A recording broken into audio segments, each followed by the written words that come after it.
Welcome back to the West Ham Voice. I hope you're all doing well. If you are new to this channel, or if you've watched me before but yet to become a subscriber, please do so. All subscription is free to this channel, and all the content, the main content, is also free as well. Now, before we dive into the preview of the West Ham versus Spurs game, a quick update on the proposed fan protests. As you may be aware, it has been reported this morning that the Fan Advisory Board, who represent over 25,000 West Ham fans, are due to meet with the board representatives today, or more specifically, probably Karen Brady, to discuss the letter of no confidence that was recently presented to the club. Now, there are planned marches, as I'm sure you know, before the Crystal Palace game, as well as a proposed boycott of the forthcoming game against Brentford that will be televised on Monday Night Football later in October. Now, amongst several demands, the fans want change, at least at board level, where they want to see people with proper footballing backgrounds come in to take more control of the strategic direction of this football club. Now, that would mean the likes of Sullivan and Brady stepping aside. Now, some want to go even further and they want Sullivan to sell up. But the letter of no confidence didn't actually specifically state that in their demands. Now, look, if the meeting is being held today, I'll keep you informed. I'll keep you up to date as to what the outcome of those meetings will be. Now, also before I talk about the preview, it was suggested on my Monday night show that Lucasz Fabianski was going to be signing for back to West Ham United. And we got that confirmation on Wednesday. Now, Fabianski has signed a short one-term deal to take us through to the end of this season. It's expected that he'll be the number 3 choice, given that Wes Foderingham has now moved to Larnaca in Cyprus on a 2-year deal. Will he be any more than just a backup, a number 3? I don't know. I think Hermansen will come back to be in goal this coming weekend against Spurs. I think Areola will still be the number 2, the backup on the bench. And it's going to be interesting to see what role Lucasz Fabianski actually plays. There's an awful lot of chat, or there certainly was during the transfer window, that Areola was going to leave West Ham, but that bit didn't materialise. So it's quite interesting. And it's an area that, you know, should West Ham be embarrassed by bringing him back? Graham Potter, I think, certainly must be after making that bold statement before the season ended that all the players who were on, coming to the end of their contracts weren't going to be kept. And Fabianski was one of them. So it's quite intriguing to see that we've gone full circle and we brought him back. Whether it's just for another year or so, I don't know. Let's see what happens. Now, a player that won't be coming back is Michail Antonio. There were suggestions that maybe, given our striker crisis up front with Nicholas Füllkrug being injured, that Antonio might also be offered a short-term deal. But it's been confirmed that he will not be coming back to the club. Right, let's move on because we're diving into the London derby that's got everything, or certainly will have a lot of tension, hopefully good tactics between two good managers, and of course the return of a particular individual. West Ham United host Tottenham Hotspur this coming Saturday at 5:30 at the London Stadium, and Mohammed Kudus is back, but this time in a white shirt rather than a claret and blue one. Now, the man who once lit up London Stadium with his flair, drive, and his clutch of goals is now playing for a team, or certainly probably the team in the Premier League, that West Ham fans simply can't accept. Look, I expect every time he touches the ball, he's going to be booed, he's going to be vilified. But will Kudus thrive on that? He's a confidence player, Mohammed Kudus. You know, when things are going well for him, he's a happy man. When things aren't going so well for him, it's not so good. He's likely to start wide right in Thomas Frank's 4-3-3 formation, but we know the kind of player he is. He likes to take the ball, drift into the middle, and his link-up play with Richarlison and Brennan Johnson, if they both play, is going to be something that West Ham United are going to have to look out for. Now, both teams are missing players due to injury. Now, as I've already mentioned, it's understood that Nicholas Füllkrug won't make this game, picking up a calf injury whilst on international duty with Germany. Now, it's been suggested it's minor, but then we heard the same thing when he got injured this time last year, where the minor injury ended up becoming a 3-month layoff. Now, with him gone, it's going to be quite interesting to see what happens up front.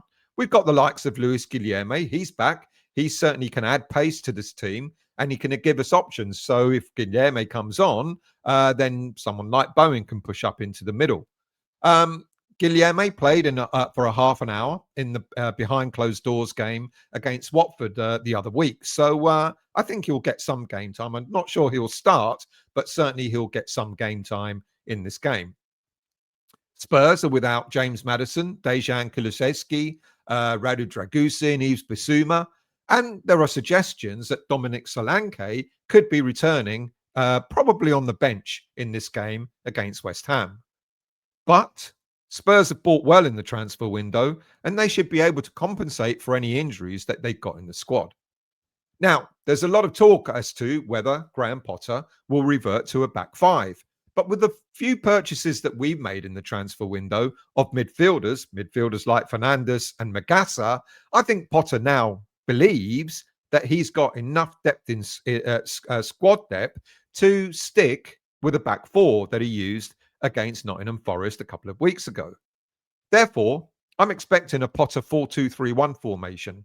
Look, this is my team. This is the team I think that Potter will put out.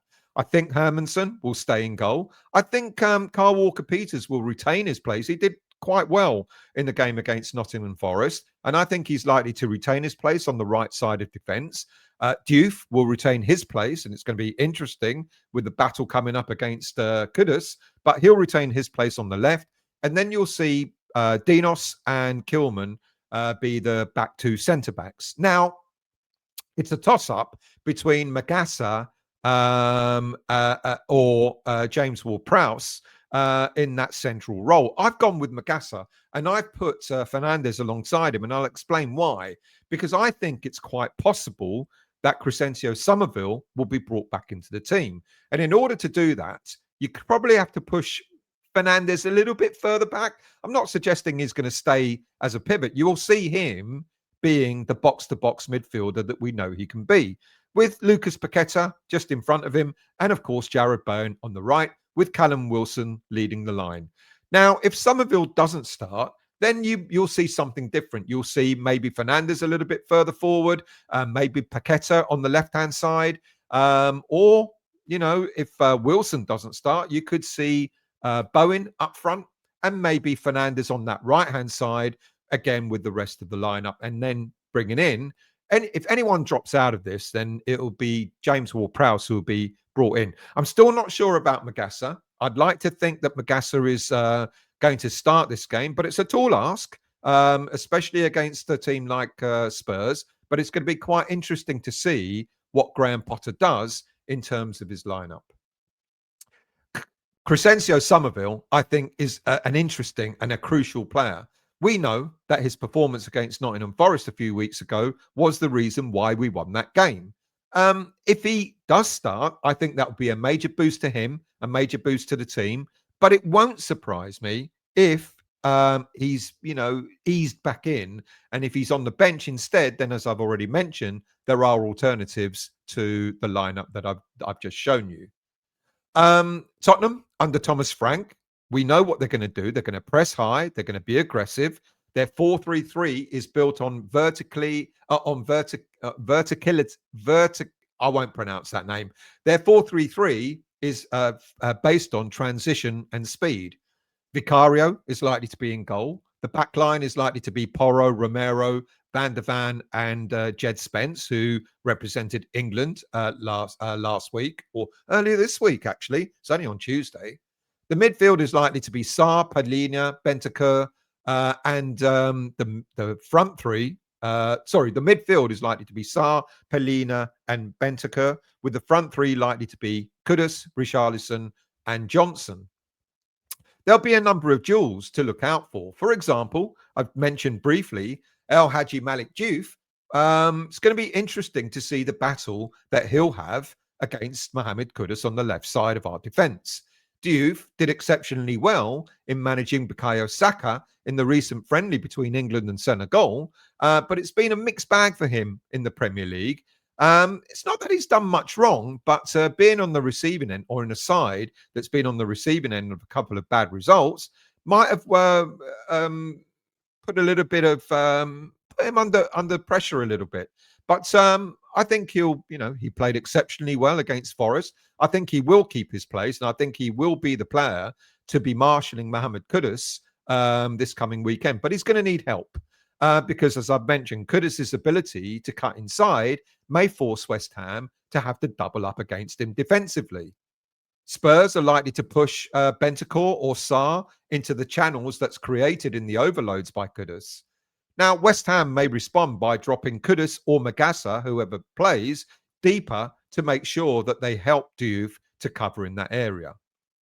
But Diouf himself has got his forward traits. If we can get him down that left flank, Spurs will also have something to fear with his excellent pace and his crossing range.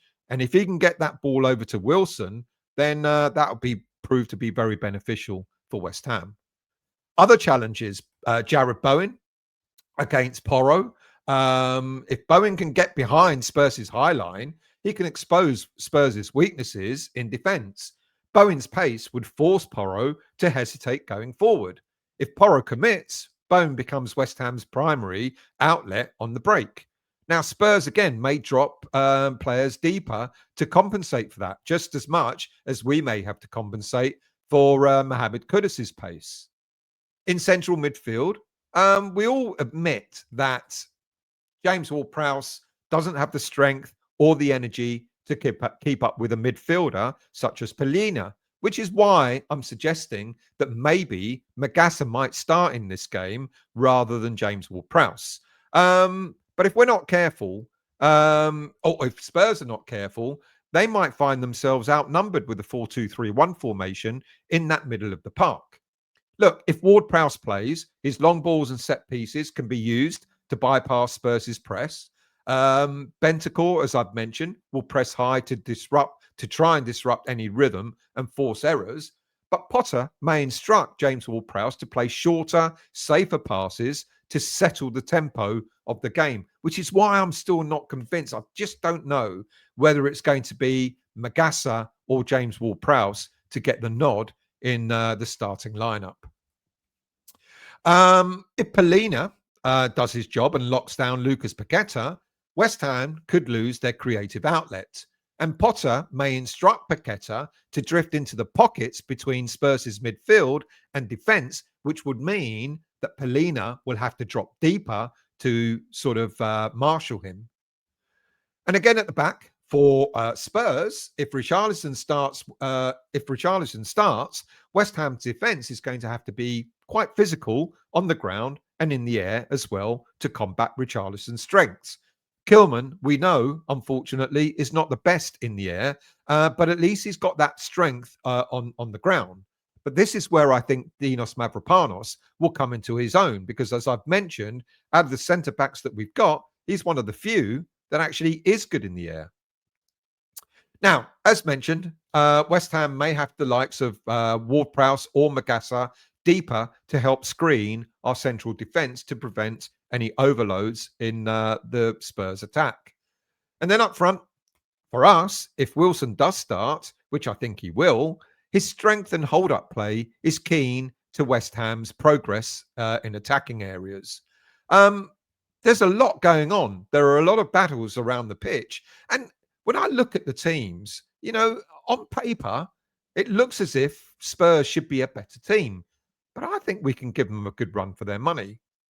Potter's, it's one of the things that's going to be interesting is the battle between the two managers, between the two head coaches. Potter's possession-based, shape-shifting 4-2-3-1 is going to be an interesting challenge against Thomas Frank's vertical 4-3-3 formation. But managers are known to tweak their games during game time. So don't be surprised if the 4-2-3-1 formation changes accordingly. And don't be surprised if Thomas Frank also changes the formation to accommodate the game. Now, West Ham come into this game off the back of a 3-0 win. But let's be honest, it did kind of paper over some cracks. Two heavy defeats before that, the 3-0 loss to Sunderland, the 5-1 defeat to Chelsea, not to mention the Carabao Cup defeat to Wolves, does put Graham Potter under some considerable pressure. Our home form has been shaky, but in derbies, the crowd should be a massive boost for this home side. Look, the crowd last season, it wasn't loud at the London Stadium when we played Spurs last season at the London Stadium. Let's hope with a 5:30 kickoff, be under the lights almost. The atmosphere will be a lot better. But of course, we need something to cheer about. We need something to shout about. And let's hope we can get behind the team against Spurs. As I've mentioned, Kudus should, and rightly so, get a hostile reception. And that itself might gee up the fans for this game. A poor result against Spurs at home will again raise anxiety and doubt over Potter's long-term ability to manage this team. And with the likes of Nuno Espirito Santo possibly waiting in the wings, it's going to be interesting to see how we do in this game. A defeat could push David Sullivan to act sooner rather than later. And that's despite Karen Brady's suggestion that we stick behind managers. Sullivan is already seeing mounting pressure from the fans, and with the future protests and marches being planned, that just might put added pressure on what Sullivan may do. A bad defeat could see him pull the trigger on Potter's stay as manager. Spurs, meanwhile, they sit fourth. They've beaten City away. They hammered Burnley. They drew with PSG in the Super Cup before losing on penalties. Their only blemish, a surprising 1-0 defeat to Bournemouth. Look, momentum seems to favour Tottenham Hotspur, but derbies don't follow form. And West Ham's strong finish away against Forest the other week will, make Tottenham Hotspur think twice about this being a walk in the park. Okay, what about predictions? Well, I hate doing predictions. Spurs have got the edge tactically. They are the informed team, but West Ham are at home. And with a crowd behind them, and also, the boost where we're going to be booing Mohammed Kudus every time he comes near the ball, I'm going to go for a Desmond. I think it's going to be a 2-2 draw. I think possibly Bowen and Paqueta scoring for West Ham. Is Kudus going to score alongside Richarlison or Johnson for Spurs? Thank you for watching. Thank you for listening. Tell me your thoughts. Who would you like to see in the starting lineup? And what do you think the score will be as well? And I'll see you all again very soon.